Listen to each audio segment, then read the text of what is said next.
guys, it's the Lord here, back again with another review. Today we're going to be taking a look at the Horsemen Studios Mythic Legions All-Stars 4.0 Mephitor. This is a homage to Stinkor from the Masters of the Universe series. And much like Stinkor in Revelation, who is a bit of a smuggler, for those of you who watched Revelation, that is, this guy is part of the Sons of the Red Star faction in Mythic Legions, and that faction pretty much fits the bill for that type of character. They're hired mercenaries and assassins and whatnot, or, you know, smugglers. Kind of fits into that category, so that's pretty interesting. Getting into it, the only accessory not on his person is this black goblin head, which is the Goblin Legion Builder head, but it's all black. So, curious if we'll see more shadow goblins, is it, in the future? Maybe. We haven't got really any more Fury Clan orcs, so I'm curious when that's going to happen. But other than that, he's got all his accessories on his person, so taking a look-see here, he comes with the standard sword, which, gee whiz, man, we've gotten this a few times in this wave. Be nice to get another sword. That's like the last wave, they all had like the same accessories, but, you know, that's how it works with All-Stars. They're older releases, they're going to have older parts. No new tooling, really, unless you count the Lord Dragul cape. Then he's also got a crossbow with no arrow, much like the Lord Dragul crossbow did not have an arrow. But you can actually take this and slide it into this loop on the back if you want. Of course, now I can do it. Well, you just saw it, so I don't think I really need to show it, but I'm going to try to.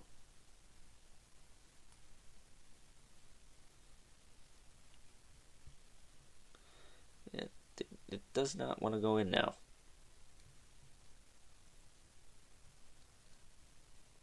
Well, you know what? We don't have time for that. It will slide into this loop, but it's being a diva and won't do it right now. So, sue me. And then last but certainly not least, he comes with the shield here. Which, actually, is this the same color as Torion's? Because I could use this handle on Torion's shield, to be honest with you. But this guy's going to have it, because it makes sense. But he is clearly a repaint of Thistlethorn. The, what is it, Fuzzmonk? I call him the Woodland Goblin, but technical term is a Fuzzmonk, I guess. It's not just made up by Jeremy Gerard. Shout out to him. But, yeah, this guy's pretty cool. He's nifty. Looks like Stinkor. I probably would have used the dwarf body. To be honest with you, I would have liked a little chunkier Stinkor, since that's how the Motu characters are built. They're always kind of chunky, but this works too. It's different. It's cool. It's very small. This is the first goblin I think I've reviewed on the channel, isn't it? No, it's not. I reviewed, what's his name? Malifar. Who was a goblin base, but he was the blue demon guy from the Earth Earwave. Either way, this guy's really cool, man. I dig him. He's got the brown strap going across his chest as usual. And he's got the goblin torso, and then the goblin armor here, and the shoes, and the gauntlets, and whatnot. And he's got the gorget with the big spikes on the front. Now, personally, as much as I love this head, this Shadow Goblin head, I would have liked the one with the mask on it, maybe.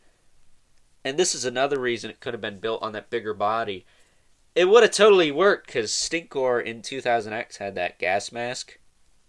And even in Revelation, he had the little gas mask. And that would have been a nice homage to that, but whatever. I don't have input on these things before they're produced, so I take what I can get, man. And this is pretty cool. Not to mention he could have had like the monster kind of boots. this line has that look like the monster feet from the vintage Motu line, but I digress. Going on a tangent. Articulation on this guy. His head will look up and down. Does have a little bit of tilt, side to side. And thanks to all this articulation, he can actually successfully look side to side really well. Really super duper natural. Because of how much range he has in the ball peg going into his head. His shoulder pads do hinge up. You can hinge his arms out, forward and back. It's got a single hinge at the elbow with rotation, swivel at the gauntlet, swivel at the wrist, as well as a hinge. It's got a diaphragm joint, which works really well. You can crunch it forward and back, rotate it, or, rotate the waist. You can rotate it. There you go. There's some rotation up in there. And tilt it a little bit. Not a lot, though. But personally, if you're going to have a goblin, you got to have him hunched over. That's just how it should be. If you stand him straight up, you're weird. But as I said before, he's got a waist swivel. He's got forward and back in the hips. In and out at the hip. He's got a thigh cut. Single joint at the knee. This knee on mine is tighter than hell. So we'll try this one. Yeah, that one works a little better. Super tight knees, though. Swivel at the upper or lower leg there. Swivel at the foot with a rocker and a hinge in between. Peg holes at the bottom of the feet. So that's Mephitor, man. He's cool. I dig him. Stinkor is one of my favorite kind of oddballs from Motu, too. So this guy just works for me. I really dig how he came out.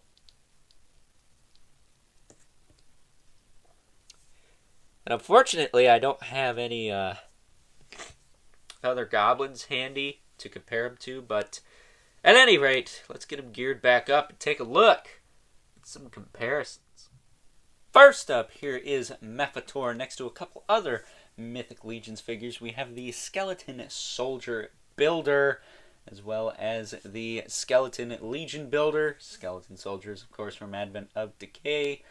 Skeleton Legion Builder is from All-Stars / that first initial Kickstarter. And as you can see, yes, this guy is goblin-sized. He is super duper teeny next to these two. But he does utilize some of the parts from the Skeleton Soldier Builder.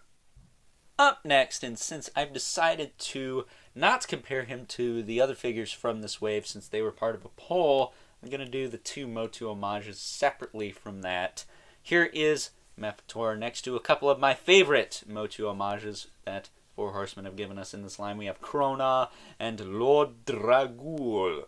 Well, I actually did a modification to. I gave him the Belphegor collar piece. His head holds it in place, so I think that looks friggin' kick-ass, man. But as you can see, yeah, he is dwarfed by these two, but I'm going to be honest, these are three of my favorite Motu characters. I really want a Scareglow, man. Where's that at? That'd be really sweet. Next up, here he is, next to the Hasbro Marvel Legends Ultron from the Ursa Major Build-A-Figure wave, as well as the McFarlane Toys DC Multiverse Dr. Fate, as he appeared in the Injustice 2 video game. And as you can see, this guy could probably work in either of these lines. I think he looks a little bit better with 7-inch figures like Dr. Fate, just because goblins are supposed to be really kind of teeny.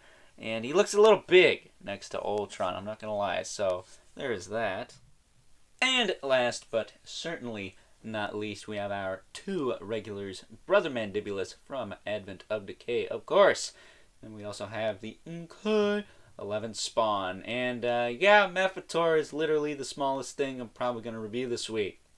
Not going to lie. So with that being said, time to wrap things up. Some final thoughts. Overall, and while I may not have built Mephitor, the Stinkor homage, on this particular body, I might have went with a dwarf size one. Probably would have went with this head though, because it does fit. I really dig this guy. He's a super cool and nifty little figure, and it's another member of the Sons of the Red Star, which is a faction I don't have very many figures from, much like the Order of Aetheron, so it's nice to build upon that. So with that being said, if you are a Masters of the Universe fan or a Mythic Legions fan, I would highly recommend you pick this guy up. Because I always say, especially in the Sir Owain video, pass up a Mythic Legions at your own peril. You never know what they're going to be going for later down the line. I always say do all in when you can. That way, if you're kind of indifferent towards a figure, you can just kind of sit on it. When you finally want to check it out, you can check it out. It ain't going to cost you $2 on eBay. Is that the going rate nowadays, $200? And that's after they're sold out. What I mean by that is BBTS don't got them no more. Because I'm down to pay $50 for a figure, but better be one I can't get during an in-stock sale, which might as well be all of them, right? Well, with that being said, hope you guys enjoyed this review. Don't forget to comment, like, and subscribe. And if you are so inclined, please hit that notification bell, because we got to show that algorithm who's boss, right?